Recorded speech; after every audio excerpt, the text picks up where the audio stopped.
Well, if you understand how the Romanian justice system works, again, I have to be very careful what I say.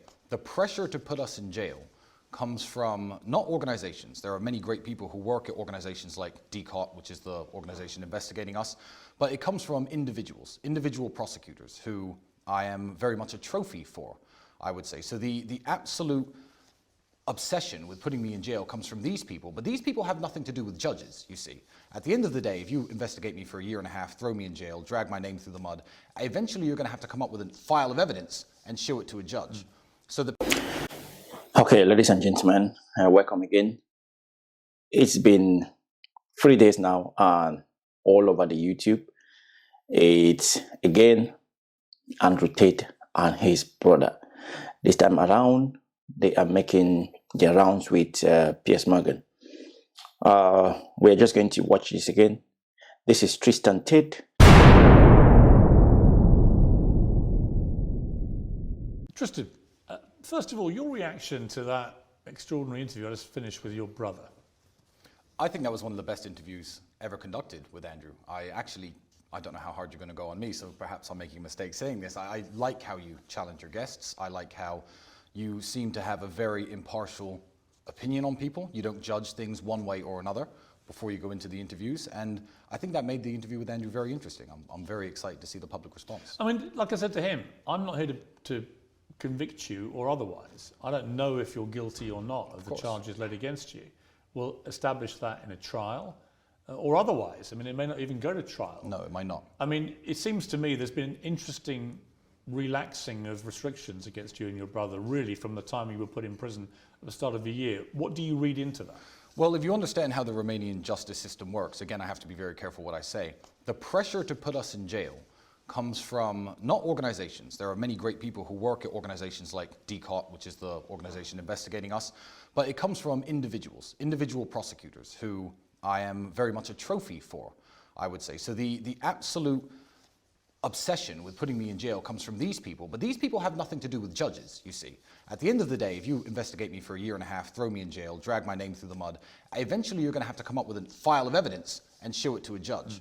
So the people who keep letting me go are the people who've seen that file of evidence and don't have a motivation to keep me in jail. So that's it broken down as simply as I can. In the BBC report of the prosecution files, they quote you as saying about the women who worked on your webcam business, I'm going to slave these bitches. I'm going to make them work even more hours and hours and hours. I work these bitches like slaves. Slave work, minimum 10 or 12 hours a day. That is not true at all. So you never said that? No. Or you said it sarcastically? No, I didn't say it sarcastically at all. That is about my ex-girlfriend cleaning my house. So what you have to understand is when you go through a man's phone, you have 4 years and hundreds of thousands, millions of messages to everyone he's ever spoken to. Now this is about human trafficking, my accusation. So anyone coerced, anyone forced, anyone tied up, anyone kidnapped, anyone sold, anyone moved, none of that is in any of my WhatsApp conversations. But DCOT and the prosecutor essentially parts of the conversation that he says are not relevant. Now, if you look at the timings between the messages on all these conversations that look very bad, he's deleting various things, a lot of LOLs and a lot of ha-has, because believe me, if you were to read mine and my brother's conversations, even right now, you could probably accuse me of conspiracy to commit murder because of the stupid things that we talk about. I was talking about... Conspiracy to commit murder? I mean, Andrew, I'm going to kill you when I get home. Like things like this, which can be used, in a very negative way. But do you accept you've used language about women? Loads. I've used worse language. But how do you feel about that? Now it's all been laid bare. Well, it's very unfortunate that I think this conversation is 3 years old. I think our house was messy after a party, and I was saying, "Oh yeah, she's my slave. Don't worry, I'll get her working." Do you regret using language like that? No, I don't, because really, well, last week my daughter's mother sent me a photo of her drawing on the wall with crayons. And I said, ha ha ha, I'm going to kill her when I get home. Now, you could delete the ha ha ha because you feel that's irrelevant because you're the prosecutor, and you can arrest me and all my friends and throw me in jail for conspiracy to commit the murder of children. You could do that if you wish. That's not the way I meant it. No, but I'd ask a different question. Yes. I would say when your daughter grows up, yes, how would you like it if another man spoke about your daughter by saying, I'm going to slave the bitch, I'm going to make her work even more hours and hours, I work this bitch like a slave. If someone said that and you saw it actually in a message they sent about your daughter, how would you feel? Well, that's not the best message to have sent, and there's lots of locker room talk. I regret that You either regret it or you don't. No, I don't. I regret that it became public because, the way men speak to each other, if I were to go through all of your WhatsApp messages, I don't know what I'd find. And I also You wouldn't don't mind know, if a man spoke that way about your daughter when she's older, you wouldn't mind? Or you would mind? Of course I would mind, but it depends on the context of the relationship. Do you think it's disrespectful? The girl I was talking about cleaning my house at the time, I'm no longer with her. And also, this conversation is not about anyone who's listed as a victim in the file, which is a very important distinction to make.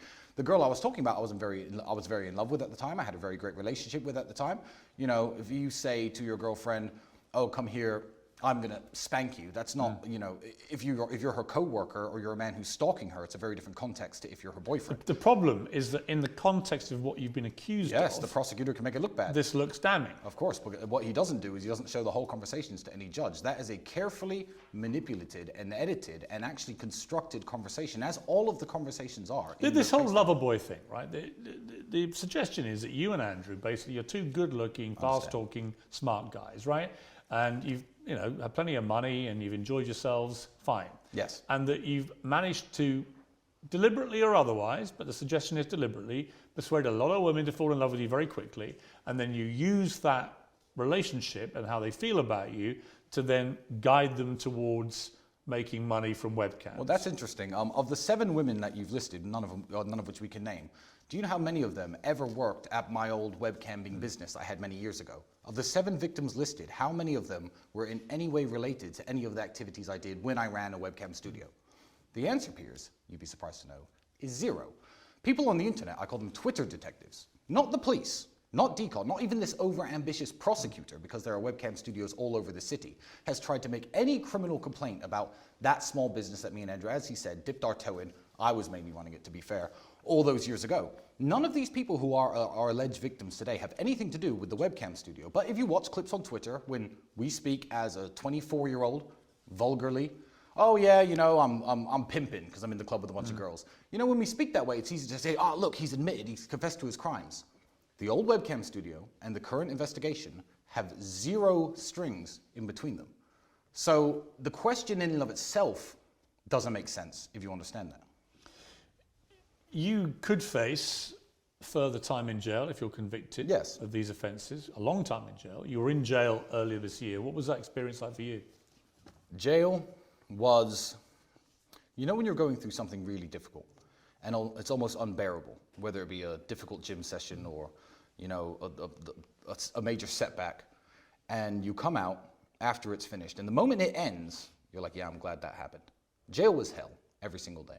But the moment we got that phone call saying a judge who's now seen the evidence that they've allegedly raised against you has decided to release you, I was very happy for the experience. I'm very happy I spent 3 months living in those conditions. What did you find out about yourself? I didn't find out anything new. I feel like it was my opportunity to show to myself and to my brother and to the world that I am the man who I say I am. I always preach being mentally strong, physically strong. I put on this tough guy persona, but I don't think it's a tough guy persona, because if I can survive 3 months in a Romanian prison without incident, without tears, without being upset. You didn't shed any tears? I did not in jail. Did you know that Andrew had? I believe that Andrew's tears were tears of anger. He was more angry than I was. Whereas me and Andrew are very balanced. We have a very balanced relationship. We keep each other in check. When he's angry, I calm him down. When I'm angry, he calms me down. I believe Andrew was a lot angrier at the situation. Andrew knew a lot less about the situation. I can at least read some Romanian. I was trying to make sense of it all. He was sitting there in pure frustration. But they're serious criminal charges. Well, they're serious criminal charges. But what I would say to you is, what is the serious criminal evidence? So again, this is from I'm going to work this for hours. It's about a girl cleaning my house, by the way. So this is the big bombshell. The BBC, because I don't know how they got the indictment, but the indictment should be private. I'd love to give you a copy. I really would. But the criminal indictment isn't what the prosecutor says I've done. It's the evidence against me. So if the BBC have read their grubby little fingers through all of this evidence and all the files, and the worst thing they have to come at me with is, Tristan, you said this girl's your slave. I've said that. I've said worse things. Have you ever coerced women? No, I've never coerced anybody into doing anything they don't like. Do you accept that, as I said to Andrew, that some of the language, even in the things he tweets now, suggests that his idea of how women should be treated is that they effectively are a form of slave to a man? Piers, I really like you, And I sometimes feel you fall for Andrew's little traps. And it's really wonderful to watch because it's not the things he says. It's the way he says them. And the way he says them can get people very riled up. When I was sitting listening to your interview about women shouldn't work and be taken care of, etc., it actually took me back about 12 or 13 years to an interview I saw, I can't remember, I think it was on ITV, with the late Christopher Hitchens. You probably knew him. I did. I did not know Christopher Hitchens. I think he died way before I became relevant. But he was sitting there with this female journalist and he's saying, his exact words were, oh, I don't want Mrs. Hitchens to be coarsened in the labor market. Why would I want my women coarsened in the labor market? No, if she's with me, she can work if she wants, but she doesn't have to. Now, he was not labeled the world's biggest misogynist. He was actually hailed as an intellectual in his time. I read all of his books. I used to be a big fan of his. But he said exactly the same thing Andrew said. Exactly the same thing with different intonations and different tones. And you probably knew him. You didn't attack him back then for saying that, did you? But Andrew well, I'm not here to judge. He could get people riled up. Christopher Hitchens is no longer with us, sadly. He was a brilliant man in many ways. I disagree with him about many things, but he's not why I'm here, obviously. Yeah, of course. It just seems to me that the rhetoric, particularly by Andrew, but also some of the stuff they found with you, the way that you talk about women may be part of the problem you found yourselves in here. And from Andrew's recent tweeting, there's no sign to me that he is aware or self-aware of quite how some of this stuff comes over. I understand. And that maybe that has been part of the problem here with you guys. Well, again, when you look at Andrew Tate and Tristan Tate and you try to label them misogynists, you gender the argument. If I were accused of anything else and they were to read the conversations, which they did read, by the way, between me and my friends, the insults we give each other, the threats we make to each other. Do you think a woman's place is at home serving her man? No. I believe my woman's place is at home serving her family. I serve my family. But she shouldn't go to work. She wouldn't have to if she didn't want to. If I wanted her to and she wanted to and we agreed as a family. If you wanted her to. If we agreed as a family. What if you don't want her to but she does? Well, in the same way that if I was working a normal job and I got a promotion, that would mean that I move out of the city or we move as a family, we'd sit there and discuss it as a family. I don't believe that there's one rule for every single family. I don't see... Yeah, but Andrew does. I don't see in the future my woman working, no. Because I think I could take care of my woman and I could take care of my family. You wouldn't be... I don't think you'd be with a woman who wanted to work, right? I've been with women who worked. And how did that go? Wonderfully. I've had some absolutely wonderful relationships. Well, doesn't that prove the point? That this whole idea a woman has to stay at home and serve her man is actually a lot of cobblers. Again, I don't think serve her man was something Andrew specifically said. I would phrase Well, he did. I mean, that's why I read that whole tweet. Well, Andrew's not me and I'm not Andrew. What I would say is a woman serves her family. Are you different in your outlook on that? Me and Andrew are very different. Me and Andrew are very different people. Rolling Stone, in a profile, said this about Rolling Stone. Their relationship dynamic is very odd. It's like Tristan is held captive by Andrew and believes or follows everything Andrew says or does. I don't believe or follow a lot of things that Andrew says or does. I get asked every single day to counter. E.J. Dickinson is this woman's name. I could tell you some horrible stories about the people who she's harassed and bothered, this Rolling Stone woman. The things Andrew says and does, I mean, I get asked... What don't you like about his views? Well, the major one, when people say, oh, Tristan, now that you've converted to Islam, I'm like, I haven't converted to Islam. Who says I converted to Islam? No, I'm an Orthodox Christian and I have not converted to Islam. What do you think of his conversion? I think that it's not my place to even comment on it. Now, some of the greatest religious discussions I've had have been with Andrew since his reversion, since him reading the Quran, most of it, of which he covered in prison. And we sit there and discuss these various ideas, but I believe that individual religious conviction is exactly that, it's individual. And I don't believe whether I'm his brother, whether I'm his son, mother, uncle, I have no place to tell him what his religious conviction should be, just as he has no business to tell me mine. So I'm happy for him because he's become a happier and better person. Are you rivals? Yes. Oh, absolutely. But in the best and most healthy way. I can't watch him train in the gym for an hour in the morning and then not train for an hour myself. I can't sit there drinking and relaxing and partying while he's on his laptop working. Do you ever fight? No, never. We never argue. You never physically fight? Well, we used to physically fight all the time. We're both professional athletes, so we used to beat each other up in the ring for sparring. Who would win? Oh, Andrew would win. I was good. I was the European champion at my peak, but Andrew was built for Andrew's. I mean, see my broken nose? It leans this way. First time it was broken was by him, and it got weaker after that, and I had it broken twice subsequently in kickboxing matches. But yeah, we are rivals in the way that we inspire each other to work better and to be better, but not rivals in any way that his success would upset me or my success would upset him. When you were in jail together, yes. So for a period of that 3 months, you were actually in the same cell. Indeed, for about half of it. What did you talk about when it's just you and him, and you're thinking we may never get out of it? Lots of things. Books, religion, the case, obviously, explaining, trying to understand. I mean, you're in a cockroach-infested tiny cell together. Yes. You've gone from being the top G and his brother with your Bugattis, your cigars, the lifestyle, the women, and so on, to literally nothing in a very degrading environment that you find yourself in. And you've got no idea how this plays out or how it ends, or even if you get out. I mean, that's a big moment. Yeah, I guess it is a big moment, but I always knew that we were going to be okay. You know, even when I was separate from him, I wasn't worried that he was banging his head against the wall or self-harming or doing anything stupid. Again, he wasn't worried about me. We obviously weren't worried that the other brother, and I know you can't share in this conviction, I know he's not a criminal. I know he has no skeletons in his closet and no criminal past. He knows exactly the same about me. So we were very relaxed. I guess in jail I was more relaxed than I am now, because in prison I assumed that the prosecutor, whose job by the Romanian constitution, by the way, he's not a district attorney like in the United States where he is told he has to argue that you're guilty and that's it. The prosecutor's job actually here is to discern the truth of the situation. So I was sitting in jail relatively relaxing. Well, this is going to end any day now. I mean, human trafficking, this is stupid. It's not going to happen. Like, they're not going to sentence me to jail for this. It was only when I got out that I learned the true motivations behind this that made me actually more worried than I was in jail. So in jail, I was relatively relaxed. Trained every day. Ate their horrible food, did my push-ups. It was all right. Mental break, no electronics. Did your mother, was she able to come and see you or not? No. No, in fact... Could you speak to her? For some reason, and I cannot tell you why, I was banned from visitors. That includes my daughter, the mother of my daughter, that includes any friends. Was Andrew as well? I don't believe so, but no one tried to visit him. Maybe they were rejected at the prison gate. I don't know, but I was, at one point, it's on file, it's on paperwork, at one point I was banned from receiving visitors. Could you make calls? Yeah, there was some phone time, but I didn't make a single call while I was in prison. I spent 3 months without speaking to anybody. Other than Andrew? No, only my lawyer, actually. Only my lawyer. And did you get into similar physical threatening situations that he did? No, I mean, Andrew had like a few Mexican standoffs, let's say, but I think that jail is the world of realities, and, you know, lots of tough guys, whether they be Romanian or British or American, nowadays the tough guy move is, you've offended me, I'm going to use my phone, I'm going to call the boys, and the boys are going to come beat you up.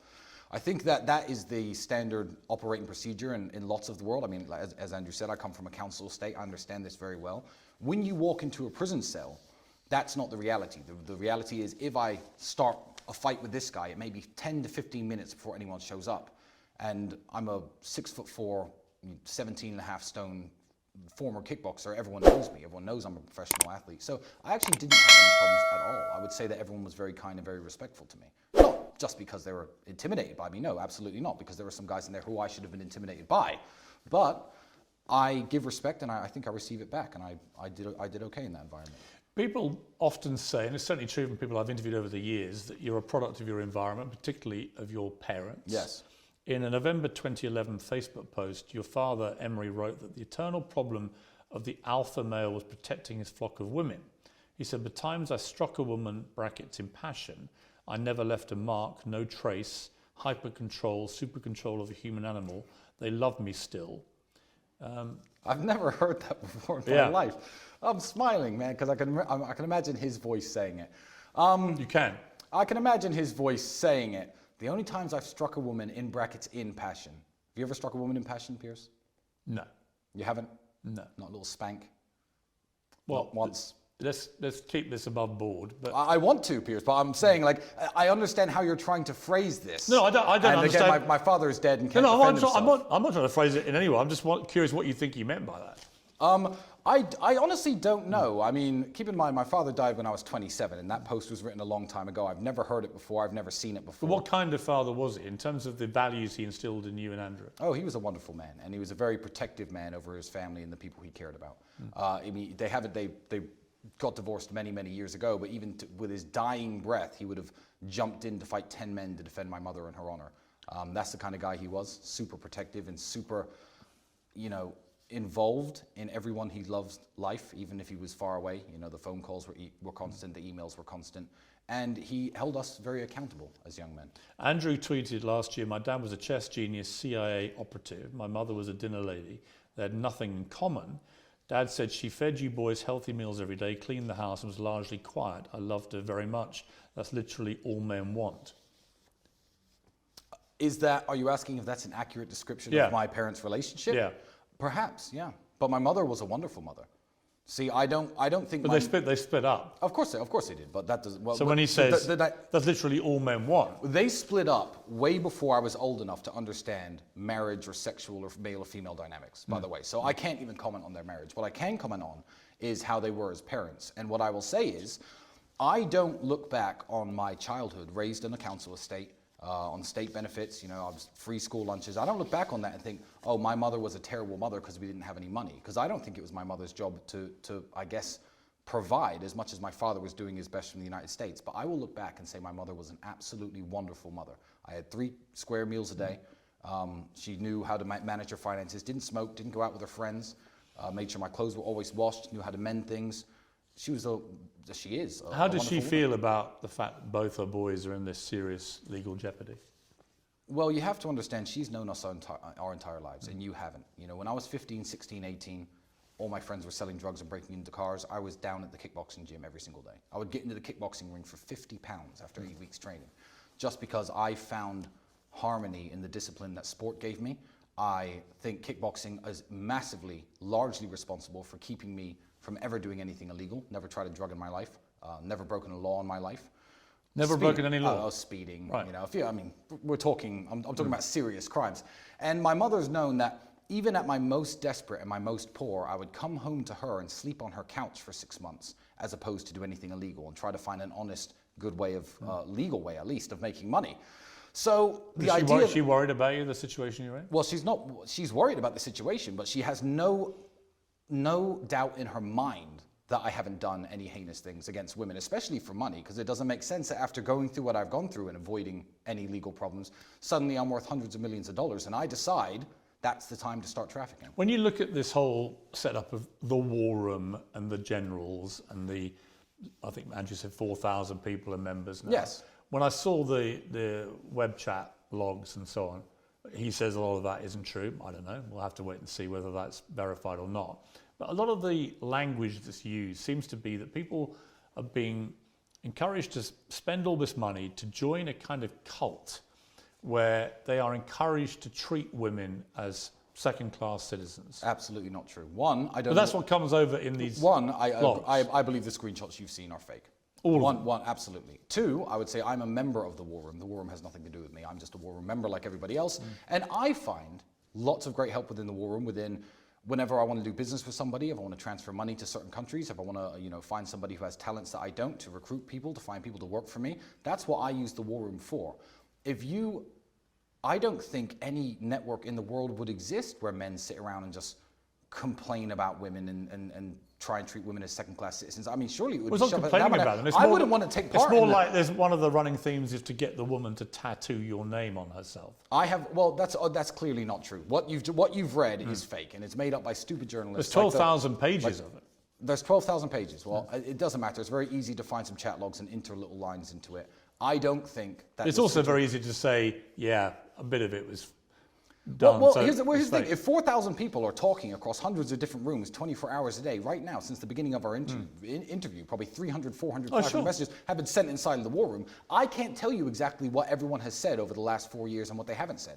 I can't. What I'm saying is, in my experience inside of the war room, that is absolutely not what the war room stands for. That is absolutely not what the war room teaches, preaches, what anyone I know from the war room believes. All the people I know from the war room are happily married men, guys with families, guys with kids, successful businessmen, people who run construction companies, real, honest, great people, and that does not represent us. So I think it's fake. You guys have preached a message of masculinity, and I'm all in favour of masculinity. Great. Many other people have categorised it as toxic masculinity because of the misogyny and so on.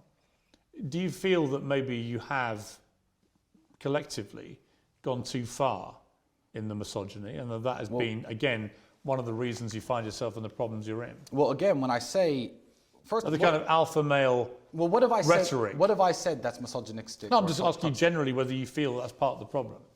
I don't think that's part of the problem. I don't think it is a problem at all. I think that when somebody has been speaking on the internet for a decade, you have to understand that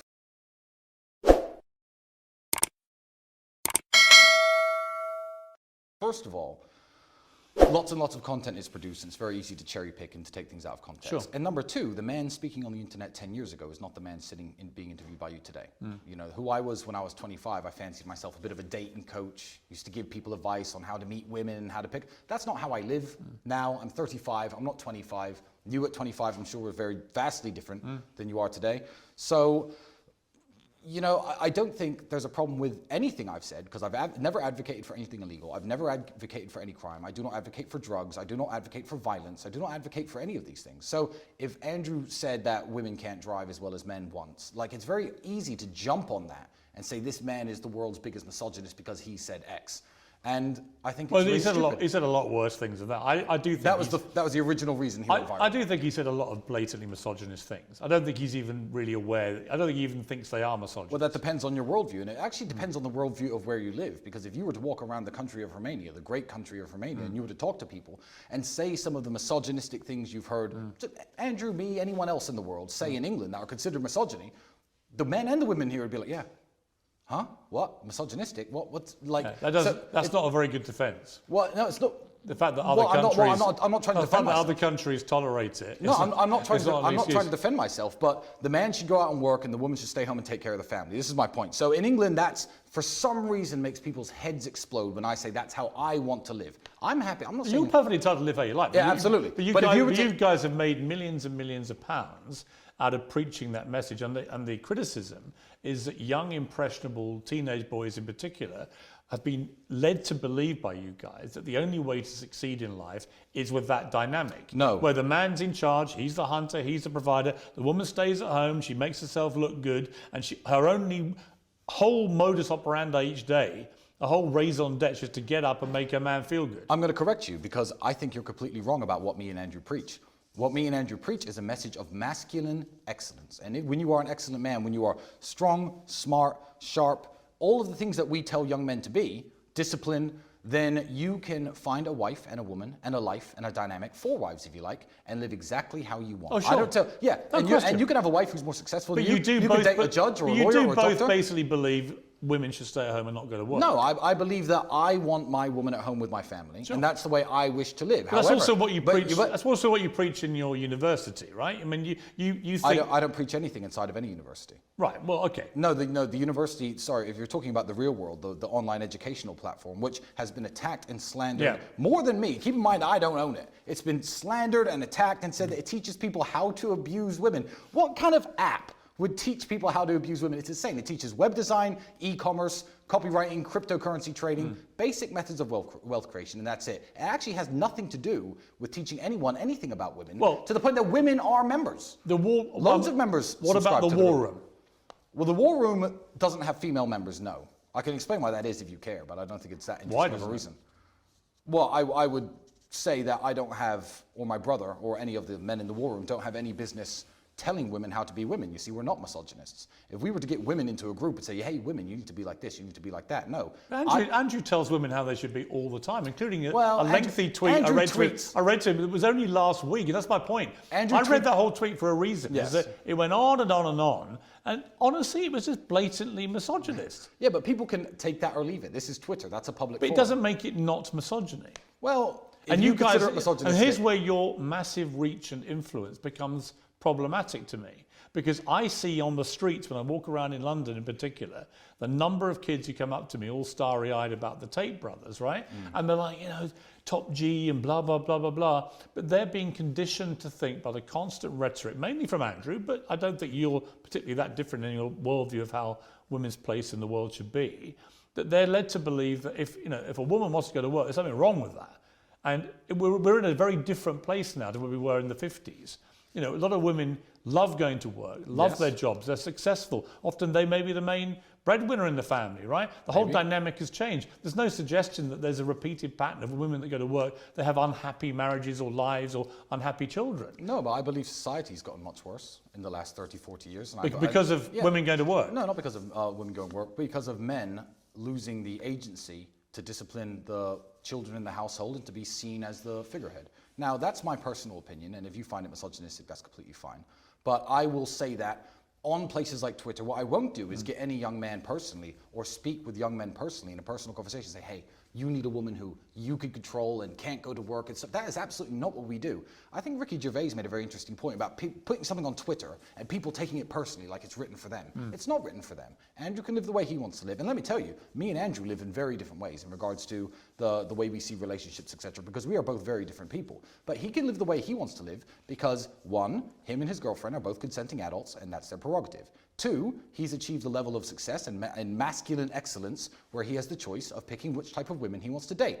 I like different types of women. You've achieved masculine excellence yourself, Piers, and you, I'm sure, have a very happy relationship with whichever woman is in your life. Yeah, but I do believe masculinity is important. And I don't like the way it's always constantly reframed as toxic. Great, we agree. But I do think that the constant stream of misogynist statements, but I'm talking mainly about Andrew, but the constant stream of them, I'm not even sure he's aware of how they come over. And that was clear from our interview. Yeah, well, again, people could take what's put on Twitter and they can either apply it to their lives or not. They could take it personally or not. I don't know how many followers Andrew has on Twitter. Millions and millions of people. 8.2 million. He's not writing it aimed at women or aimed at men or aimed at anybody. Well, he is. He's voicing his own opinions about how he lives his life. Yeah, but to a massive audience. To a massive audience. Yeah, to a massive audience, And then you guys do your YouTube stuff, and that has a massive audience. We're on Rumble, not YouTube. Right, I'm sorry, you're banned from YouTube, right? But you're on Rumble, you're banned from some platforms, you're allowed back on Twitter and so on. Indeed. Look, I just think it's, for me, when I look at all the rhetoric, the stuff that I find most problematic, to use the phrase of the buzz phrase of our era, absolutely, is simply where I feel like if it strays into that misogyny, I think you let yourselves down. That you have a good message in many ways. You know, a lot of the stuff, notwithstanding the serious charges you're facing, and we'll have to see how that all plays out. And maybe you both are very different people to the ones you're claiming to be. We'll find out, right? But in terms of your general rhetoric, I find that constant running, underpinning theme of misogyny and about where a woman's place should be, that is the problem in terms of the influence on young men. They shouldn't all be walking around thinking that a woman's place is only in the home serving their men. And that somehow their only thought process each day, women, should be, how do I please my man? Not, can I get a fulfilling job or any of those things? But no, you stay at home, self-improvement, make yourself look good, obey his instructions, all that kind of stuff. But Andrew talking about the way that he wants his relationships to work, he's entitled. He's entitled to what it. No, advocating and forcing for the whole world to see things his way. Yeah, but that's the delusion because. Well, no, because you can say he only wants that for himself, right? And by the way, he's allowed any relationship he wants. But when you pretend that when he says those things, they're not amplified to literally tens of millions of impressible young men. But here's why you're wrong. Then you know that's not true. Well, here's why you're wrong, because you assume that Andrew Tate, for some reason, in this conversation, is the only influencer in the world and the only person people listen to. Because he's not at all. Not at all. The internet. But I'm going to tell you, he's one of the most influential. Yeah, no, he absolutely is, and that's great. And that's the part of his influence that I think is a potentially malevolent. Great, and it's wonderful and good, and you don't have to like it. But let me tell you, every force has an equal and opposite force somewhere else. So on X, Elon has now legalized free speech on that platform. So there are differing opinions on every single aspect of life, including how you want to date women, what kind of music you should listen to, what kind of cars are good, what kind of whatever it is. So for every Andrew Tate out there, there's some feminist OnlyFans model who lives in Florida who makes rap music who's saying that men are nothing and men aren't shit. So the people who are listening to Andrew Tate aren't listening to Andrew Tate. They're listening to the internet as a whole. And I believe Andrew's message is, one, overwhelmingly positive, absolutely overwhelmingly positive, and I believe he's a very important mark on that spectrum of opinions that exist out there, because when you delete Andrew Tate, the mean average of people will drift down this toilet of degeneracy and become less like Andrew Tate. He's a professional athlete with a completely clean criminal record, by the way, who's massively financially successful, who's kind, who's generous. He runs his own charity. He's the best brother. He's the best father. He's the best uncle. He's an absolutely wonderful man, and I would love to see more men become like him. So I like his opinions, and I like the fact that he's out there. Tristan Tate, thank you. It's been a pleasure. And they will have to defend their words, because there are so many tapes. The PhD university that Andrew Tate was trying to deny, there are so many tapes of him explaining how that works. So, I don't know, just an opinion, just a reaction. Again, you can smash that subscribe button for me. If you can give me a thumb up too, that would be awesome. Keep doing what you're doing. Be true to yourself. Have some empathy. And I'll see you on the next one. And I'm out. I just want to say thank you so much for spending time on my channel. Now is the time for you to do me 3 things. First one is don't forget to subscribe on my channel. Don't forget to drop me a thumbs up. Don't also forget to click the notification button at the top, whichever way is on your screen. And please, please, please, the last thing I want for you to do is make sure you watch my other videos.